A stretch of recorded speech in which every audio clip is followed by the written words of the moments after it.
morning students, welcome to the online class. So last class lo manam antigen antibody reactions చెప్పుకుంటున్నాం కదమ్మా. So today antigen antibody reactions యొక్క detection అన్నమాట. antigen antibody యొక్క detection. So detection అనేది antigen antibody detection అనేది ఎలా జరుగుతుందంటే, so antigen antibody is brought together by contact of the antigen antibody. So అది మనం ఆ కాంటాక్ట్ ని త్రూ విజిబుల్ నేకెడ్ ఐ ద్వారా చూడగలిగేవి, మన కంటి ద్వారా కనిపించగలిగేవి ఏంటి అంటే ఇక్కడ ప్రెసిపిటేషన్ అబ్జర్వ్ చేయొచ్చు, అగ్లూటినేషన్ మనం కూడా చూడొచ్చు. ప్రెసిపిటేషన్ చూడొచ్చు అండ్ అగ్లూటినేషన్ కూడా చూస్తాము, సైటోలైసిస్ అనేది చూస్తాం. త్రూ కాంటాక్ట్, వ్యూ కాంటాక్ట్ ద్వారా మనం వాటిని అబ్జర్వ్ చేయొచ్చు. సో యాంటిజెన్ యాంటీబాడీ రియాక్షన్స్ ని చేయాలంటే detected by the following techniques ఏంటంటే precipitation, agglutination, cytolysis, complement fixation, flocculation, opsonization, immunofluorescence. 7 methods mata. Precipitation, agglutination, cytolysis, complement fixation, flocculation, opsonization and immunofluorescence. ఇందులో first ఏంటంటే precipitation. So precipitation అంటే ఇక్కడ ఏంటంటే simple గా చెప్పుకోవచ్చు అంటే multivalent antigen combines with bivalent antibody.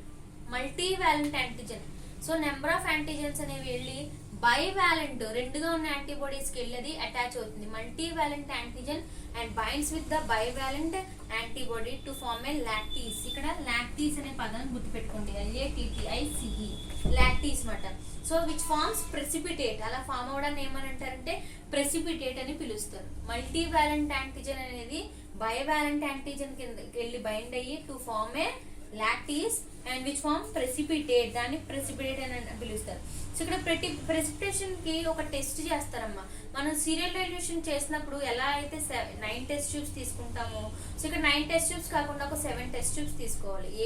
And mark it as ABCDE. So mark చేసుకుంటాం. Mark చేసుకున్న తర్వాత ఫస్ట్ దాన్ని ఏమంటారంటే యాంటీబాడీ ఎక్సెస్ అంటారు, లాస్ట్ దాన్ని యాంటీజెన్ ఎక్సెస్ అంటారు, మధ్యలోది యాంటీబాడీ ఈక్వివాలెన్స్ అంటారు. మధ్యలో ఏమవుతుందంటే antibody equivalence. First the antibody excess and the last the antigen excess and between antibody equivalence అని పిలుస్తారు.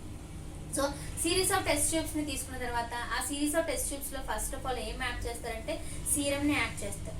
సో సీరం ని యాడ్ చేసిన తర్వాత అండ్ రేజ్ రిగ్నెస్ ది వాటికి set of maximum amount of precipitation serum ని తీసుకున్న తర్వాత the antigen is added and increasing the volume.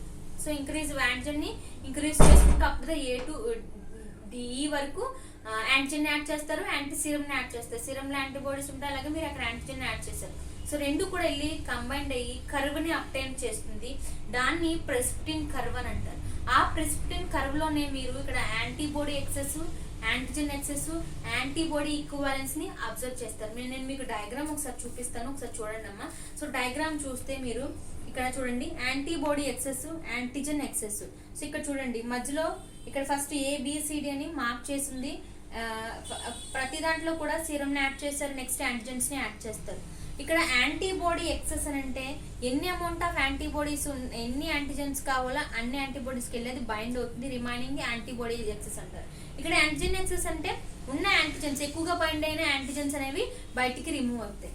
ఇది మాత్రం important. Zone of equivalence. Zone of equivalence అంటే the equal amount of antigens and binds with the antibody. రెండు కూడా సమానంగానే bind అయి ఉంటాయి. యాంటీజెన్స్ అండ్ యాంటీబాడీ రెండు కూడా ఈక్వల్ గానే బైండ్ అయి ఉంటాయి కాబట్టి జోన్ ఆఫ్ ఈక్వివాలెన్స్ అని చెప్తారు. సో కర్వ్ అనేది ఇలా అప్టైన్ అవుతుంది కాబట్టి దాన్ని ప్రెసిపిటిన్ కర్వ్ అనేది చెప్పాలి.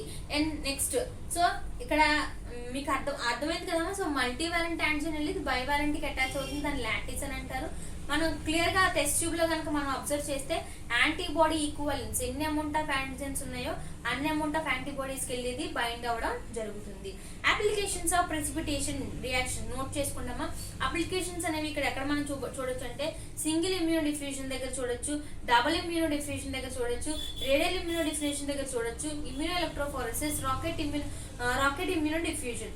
సింగిల్ ఇమ్యూనో డిఫ్యూజన్ టెక్నిక్ దగ్గర మనం ఇది అబ్జర్వ్ చేస్తాము. Double immuno diffusion, rocket immuno diffusion and radial immuno diffusion and immuno electrophoresis దగ్గర మనం దీన్ని అబ్జర్వ్ చేస్తాం. అది precipitation. And next one is agglutination. Agglutination అంటే the antigen antibody reactions, the antibody serum causes adhere to the antigens and to form a clump. First precipitate అని చెప్పాను, ఇక్కడ clump అని చెప్తున్నాను. యాంటీజెన్ అండ్ యాంటీబాడీస్ రెండు కలిపి క్లంప్ ని form చేసుకుంటాయి. దానిని అగ్లూటినేషన్ అని చెప్పొచ్చు. ఇక్కడ the antibodies causes the agglutination. Antibody కనుక అగ్లూటినేషన్ ని కలిగి చేస్తే వాటిని అగ్లూటినిన్స్ అని పిలుస్తారు. అగ్లూటినిన్స్. ఒకవేళ యాంటీజెన్ కనుక కలిగి చేస్తే అగ్లూటినోజన్స్ అని పిలుస్తారు. ఒకవేళ ఆర్బీసీ కనుక అగ్లూటినేషన్ అయిపోతే, ప్లేట్లెట్స్ కనుక అగ్లూటినేషన్ అయిపోతే హీమోలైసిస్ అని చెప్పొచ్చు. ఆర్బీసీ కనుక అగ్లూటినేషన్ అయిపోతే హీమోలైసిస్. వెరాస్ ఇక్కడ రెడ్ బ్లడ్ సెల్స్ కనుక అగ్లూటినేట్ అయిపోతే హీమోగ్లూటినేషన్ అని అంటారు. బ్యాక్టీరియా కనుక అగ్లూటినేషన్ చేస్తే బ్యాక్టీరియల్ అగ్లూటినేషన్. కంగారు పడకండి, మళ్ళీ రిపీట్ చేస్తాను. ఓకేనండి. సో ఇక్కడ ఏంటంటే యాంటీబాడీస్ కనుక అగ్లూటినేషన్ చేస్తే అగ్లూటినిన్, యాంటీజెన్ కనుక అగ్లూటినేషన్ చేస్తే అగ్లూటినోజన్. ఓకేనా. ఒకవేళ ఆర్బీసీ కనుక అగ్లూటినేషన్ అయిపోతే హీమో అగ్లూటినేషన్. ఒకవేళ బ్యాక్టీరియా కనుక అగ్లూటినేషన్ లో ఇన్వాల్వ్ అయితే bacterial agglutination. What is the agglutination? It is forming of clump. దాన్ని క్లంప్ అని చెప్పాలి. యాంటీజెన్ యాంటీబాడీ కలిసి క్లంప్ ని ఫామ్ అయితే అగ్లూటినిన్ అంటారు. What is the principle and the mechanism of agglutination is agglutination is brought about the linking of antigen and antibodies. ఇక్కడ antigens and antibodies అనేవి linking అవుతాయి. సో ఇక్కడ ఎగ్జాంపుల్ ఏంటంటే IgM antibody అనేది bivalent అనమాట. So మల్టీవాలెంట్ antibody అనమాట. దానికి మల్టీవాలెంట్ antigens వెళ్ళి బైండ్ అవుతాయి. ఇంకా సింపుల్ గా చెప్పండి మేడం అని అంటే అగ్లూటినేషన్ కి బెస్ట్ ఎగ్జాంపుల్ ఎవరంటే ఏబిఓ బ్లడ్ గ్రూపింగ్. మీ అందరికీ తెలుసు కదమ్మా, ABO blood grouping, Rh typing. So ABO blood grouping note చేసుకోండి, ఆర్హెచ్ బ్లడ్ గ్రూపింగ్ నోట్ చేసుకోండి. వైరల్ టెస్ట్ దేనికి చేస్తారంటే ఫర్ టైఫాయిడ్ కి చేస్తారు. And Weil Felix test for the typhus, Coombs test, brucellosis test, leptospira test, cold agglutination. ఇవన్నీ కాదు కానీ blood grouping గుర్తుపెట్టుకోండి. ఓకేనా. So blood grouping, Rh typing. Blood grouping ఒకటి, ఆర్హెచ్ టైపింగ్, వైరల్ టెస్ట్ ఒకసారి గుర్తుపెట్టుకున్నాము. మైక్రోబయాలజీ పిల్లలు మనం టైఫాయిడ్ దగ్గర చెప్పుకున్నాం కదండి. సో టైఫాయిడ్ దగ్గర డయాగ్నోసిస్ టెస్ట్ దగ్గర మీరు వైరల్ టెస్ట్ అనేది రాయాలి. వైరల్ చేయగానే ఇక్కడ వెంటనే ఐడెంటిఫికేషన్ అవుతుంది అనమాట. సో ఇక్కడ బ్లడ్ గ్రూపింగ్ చెప్పాను. సో బ్లడ్ గ్రూపింగ్ మీకు ఎలా చేస్తారు? బ్లడ్ గ్రూపింగ్ ని ఎవరు డిస్కవర్ చేశారంటే sir Hans Karl and Steiner. ఓకేనా. Karl and Steiner and scientist in year 1900 లో బ్లడ్ గ్రూప్స్ ని డిస్కవరీ చేశారు. బ్లడ్ గ్రూప్స్ అనేవి ఎన్ని రకాలు? 4 రకాలు. A, B, AB and O. ఇందులో universal donor O, universal recipient AB. Blood groups అనేవి 4 types: A, B, AB and O. ఇక్కడ డోనార్ ఎవరంటే ఓ బ్లడ్ గ్రూప్, రిసిపియంట్ ఎవరంటే ఏబి బ్లడ్ గ్రూప్ ని రిసిపియంట్ అని చెప్పొచ్చు. ఓ బ్లడ్ గ్రూప్ లో ఏముంటాయి? Antigen A, antibody B. B blood group లో ఏముంటాయి? Antigen B, antibody A. ఓకేనా. Antigen B, antibody. And AB blood group లో యాంటీజెన్ ఏ, యాంటీజెన్ బి ఉంటుంది, no antibodies. And O blood group లో antibodies ఉంటాయి, antigens అనేవి కలిగి ఉండవు. మీకు బ్లడ్ గ్రూపింగ్ క్లియర్ గా హైపర్ సెన్సిటివ్ దగ్గర మళ్ళీ చెప్తాను, కంగారు పడకండి అమ్మా. హైపర్ సెన్సిటివ్ టాపిక్ ఉంది, అక్కడ క్లియర్ గా మళ్ళీ బ్లడ్ గ్రూపింగ్ వస్తుంది. ఇక్కడ మళ్ళీ ఎక్స్ప్లెనేషన్ ఇస్తాను. అది బ్లడ్ గ్రూపింగ్. సో అది క్లాస్ అబౌట్ అది అగ్లూటినేషన్ కి బెస్ట్ ఎగ్జాంపుల్ ఏంటంటే బ్లడ్ గ్రూపింగ్. నెక్స్ట్ సైటోలైసిస్. పేర్లోనే ఉంది, సైటో సెల్ ఏమవుతుంది? లైసిస్ అవుతుంది. దాన్ని సైటోలైసిస్ అన్నారు. ఒకవేళ ఆర్బీసీ లైసిస్ అయితే హీమోలైసిస్ అని అంటారు. బ్యాక్టీరియా లైసిస్ అయితే బ్యాక్టీరియోలైసిస్ అని చెప్పొచ్చు. మెకానిజం అనేది ఇక్కడ ఏంటి అంటే యాంటీజెన్ అండ్ యాంటీబాడీ అనేది కాంప్లెక్స్ కింద ఫామ్ అయ్యి టు యాక్టివేట్. అక్కడ ఏం యాక్టివేట్ చేస్తుందంటే ఒక కాంప్లిమెంట్ ఫ్యాక్టర్ ని యాక్టివేట్ చేస్తుంది. ఈజీగా ఇక్కడ ఏంటంటే ఒక బ్యాక్టీరియా అనేది ఏంటంటే దాని మీద హోల్ ని క్రియేట్ చేసుకొని మొత్తం బ్యాక్టీరియా ఈ లోపలికి వెళ్ళిపోయి ఏదైతే ప్యాథజన్ ఉందో దాని లోపలికి వెళ్ళిపోయి కంప్లీట్ గా లైసిస్, సెల్ అనేది కంప్లీట్ గా లైసిస్ అయిపోతుంది. బయలేయర్ కింద ఫామ్ అయినప్పుడు ఆ మైక్రోబ్ నుంచి ఇక్కడ హోల్ ఏర్పడుతుంది. త్రూ హోల్ ద్వారా అక్కడ ఏంటి అంటే మొత్తం సెల్స్ అనేవి రిలీజ్ అయ్యి కంప్లీట్ గా సెల్ లైసిస్ అయిపోతుంది. దాన్ని సైటోలైసిస్ అంటారు. Complete break down of the cell is known as cytolysis. And the complement fixation. Complement fixation అంటే ఒక యాంటీజెన్ ప్లస్ యాంటీబాడీ, సో రెండు కూడా వెళ్ళి ఒక కాంప్లిమెంట్ కి అటాచ్ అవుతాయి. ఓకేనా. సో ఇది కాంప్లిమెంట్, దాన్ని కాంప్లిమెంట్ అని అంటారు. ఓకేనా. సో ఇది ఒక యాంటీజెన్, ఇది ఒక యాంటీబాడీ, ఇది ఒక యాంటీబాడీ అనుకోండి, ఇది ఒక యాంటీజెన్. మధ్యలో ఒక కాంప్లిమెంట్ ఫ్యాక్టర్ అనేది వచ్చి బైండ్ అవుతుంది, దాన్ని కాంప్లిమెంట్ ఫిక్సేషన్ అని చెప్తారు.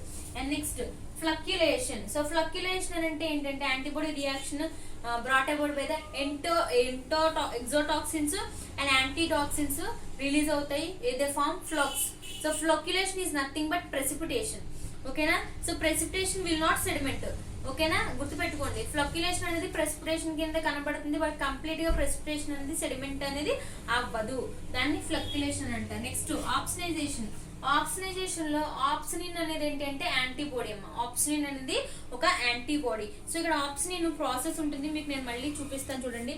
ఒక యాంటీబాడీ అండ్ ఒక యాంటీజన్, సో కాంప్లిమెంట్, ఇందాక ఆల్రెడీ చెప్పుకున్నాం కాంప్లిమెంట్ ఫిక్సేషన్ దగ్గర, సో దాన్ని కాంప్లిమెంట్ ఫిక్సేషన్ అంటారు.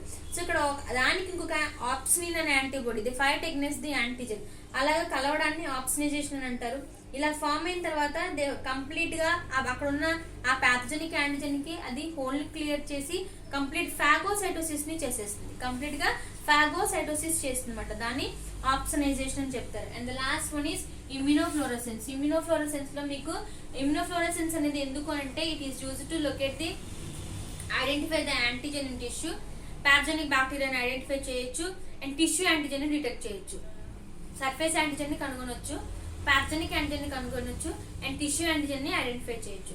ఇది 3 టైప్స్ కింద చేస్తారన్నమాట, డైరెక్ట్, ఇండైరెక్ట్, శాండ్విచ్. ఇమ్యూనోఫ్లోరసెన్స్ అనేది 3 టైప్స్ కింద జరుగుతుంది. డైరెక్ట్ ఒకటి, ఇండైరెక్ట్ ఒకటి, శాండ్విచ్ ఒకటి. డైరెక్ట్ అనేది ఎలా చేస్తారంటే in this method antibody labelled with fluorescent dyes, rhodamine కానీ ఆర్ ఐసోథయోసైనేట్ కానీ ఫ్లోరోసెంట్ ఏజెంట్స్ ని ఏదైనా ఉపయోగించి దాన్ని లేబులింగ్ చేస్తారన్నమాట. And directly insert on the tissue, the labelled antibody binds with specific antigen. అక్కడ ఏదైతే మీరు బైండ్ చేశారో యాంటీబాడీ వెళ్ళి డైరెక్ట్ గా యాంటీజెన్ కి బైండ్ అయిపోతుంది, దాన్ని డైరెక్ట్ మెథడ్ అంటారు. ఎటువంటి ప్రాసెస్ లేదు, ఓకేనా. ఒక యాంటీబాడీని తీసుకున్నారు, దాన్ని రేడియో లేబులింగ్ చేసిన ఐసోటోప్స్ తో దాన్ని ప్రిపేర్ చేశారు, దాన్ని ఒక పర్టికులర్ యాంటీజెన్ కి ఇంజెక్ట్ చేశారు, ఒక టిష్యూకి ఇంజెక్ట్ చేశారు, ఆ టిష్యూలో ఉన్న యాంటీజెన్ కి ఇది డైరెక్ట్ గా వెళ్ళి బైండ్ అయిపోతుంది అనమాట, దాన్ని డైరెక్ట్ మెథడ్ అంటారు. ఇండైరెక్ట్ మెథడ్ అంటే ఇండైరెక్ట్ మెథడ్ అన్లేబుల్డ్ యాంటీబాడీ తీసుకోవాలి and directly apply to the tissue, and unlabelled antibodies binds with the specific antigen. ఎటువంటి లేబులింగ్ లేదు, డైరెక్ట్ గా అన్లేబుల్ చేశారనమాట, ఎటువంటి లేబులింగ్ లేదు, అన్లేబుల్డ్ యాంటీబాడీ వెళ్ళి ఆ యాంటీజెన్ కి బైండ్ అవుతుంది. సో ఇక్కడ ఇమ్యూనో యాంటీబాడీస్ నథింగ్ బట్ అనే ఇమ్యూనోగ్లోబులిన్ అనేది చెప్పుకోవచ్చు. And next, so unlabelled antibody ఉంది అండ్ అది ఇండైరెక్ట్ గా వెళ్ళి బైండ్ అయింది, మరి తర్వాత లేబులింగ్ చేసిన యాంటీబాడీని కూడా ఇస్తారు, అది కూడా వెళ్ళి దానికి బైండ్ అవుతుంది, అది indirect antibody. And next last one is sandwich method. So sandwich method అనేది ఏంటి అంటే ఇక్కడ ఏం జరుగుతుంది అంటే first of all labelled antibody తీసుకుంటారమ్మా, అండ్ నెక్స్ట్ అన్లేబుల్డ్ యాంటీబాడీ తీసుకుంటారు, మధ్యలో యాంటీజెన్ అనేది ఉంటుంది, అక్కడ యాంటీజెన్ అనేది శాండ్విచ్ అవుతుంది. మీకు శాండ్విచ్ అంటే ఆల్రెడీ తెలుసు, బ్రెడ్ జాము, మళ్ళీ బ్రెడ్ జామ్ ఎలా అయితే అప్లై చేసుకుంటారో ఇక్కడ కూడా అలాగనే ఒక లేబుల్డ్ యాంటీబాడీ, ఒక antigen, unlabelled antibody, labelled antibody, antigen, unlabelled. Between ఇక్కడ ఎవరు శాండ్విచ్ అయిపోతారు అంటే లేబుల్డ్ కి అన్లేబుల్డ్ కి యాంటీజెన్ అనేది శాండ్విచ్ అయిపోతుంది, దాన్ని శాండ్విచ్ మెథడ్ అని పిలుస్తారు. ఇమ్యూనోఫ్లోరెసెన్స్ అనేది 3 రకాలుగా చేస్తారు, ఒకటి డైరెక్ట్, ఇంకొకటి ఇండైరెక్ట్, ఇంకొకటి శాండ్విచ్. మీకు మళ్ళీ డయాగ్రామ్స్ చూపిస్తానమ్మా, సో బోర్డ్ మీకు డయాగ్రామ్స్ ఇలాగ మీకు చూపిస్తున్నాను, సో ఇలా ఫాలో అవ్వండి, ఓకేనా. సో డైరెక్ట్ మెథడ్ ఇది, labelled antibody, antigen. Indirect method ఇది, లేబుల్డ్ యాంటీబాడీ ఉంది, ఇక్కడ మీకు అన్లేబుల్డ్ యాంటీబాడీ ఉంది, యాంటీజెన్ ఉంది, సో రెండు కూడా వెళ్ళి యాంటీజెన్ కి బైండ్ అవుతాయి. ఇక్కడ చూసుకుంటే labelled antibody, unlabelled antibody present అయి ఉంటే మధ్యలో ఇక్కడ యాంటీజెన్ అనేది మీకు శాండ్విచ్ కింద కనబడుతుంది అనమాట, ఓకేనండి. అది immunofluorescence. That is the class about the antigen antibody detection, reactions and detection. First salient features చెప్పుకున్నాం 7, and next detection, precipitation, agglutination, cytolysis, complement fixation, flocculation, oxidization and immunofluorescence, ఓకేనండి. That is the complete class about the antigen antibody reactions. So chemistry పిల్లలు కూడా ఈ classes చూడాలంటే notes రాసుకోవాలి, ఓకేనమ్మా. Thank you students.